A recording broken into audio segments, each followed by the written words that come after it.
எத்தனை மாசமா கட்டல நீ? சார் 8 மாசமா கட்டலையம்மா? ஆமா கட்டல. 8 மாசமும் வர்றப்பலாம் இதேதான் சொல்லிட்டு இருக்க. ஆமா அப்படித்தான் சொல்லி. எப்ப நீ எப்ப வேலைக்கு போவ?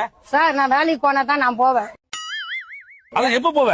ஏன் சார் எனக்கு வேலைக்கு கூப்பிட்டா தான் நான் போவேன். என்ன அதுக்கு வேண்டிய அப்ப நான் என்ன செய்ய முடியும்? 8 மாசமா வந்து போயிட்டு இருக்கணுமா? வந்து போனா அதுக்கு என்ன சார் பண்றது? உன்னால முடிஞ்ச தப்புத்தனமான பேச்சா இருக்கு. ஏன் சார் ரொம்ப ஓவரெல்லாம் பேசாத. ஓவரா பேசுறேன் நான்? என்னமா ஓவரா பேசுறேன்? நீ தானே மிரட்டுற. நான் ஒண்ணும் மாட்டல. கட்ட முடியலன்னா என்ன சார் பண்றது? கழுத்தை எடுத்துக்குவாங்களா? இல்லம்மா இது எனக்கு ஒரு மாதிரி இருக்கு எனக்கு. நீ ரொம்ப ஓவரா பேசுற. நீ இப்ப எனக்கு மொத்த பேமெண்ட் இப்ப கட்டு. அதெல்லாம் முடியாது சார். உங்க வீட்டு மாடு வேணும், மாடு மேய்க்கு வரவா? 60,000 ரூபாய் காசு இப்ப உடனே கட்டுறேன். நான் பில்லு போட்டா போட்டுதான்.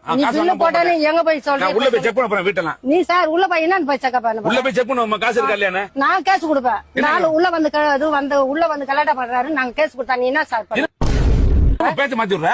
எப்படி பேச்சு மாத்துறாங்க? நான் என்ன கேட்டா உள்ள வந்து செக் பண்ணுவேன் காசு எப்படி சார்?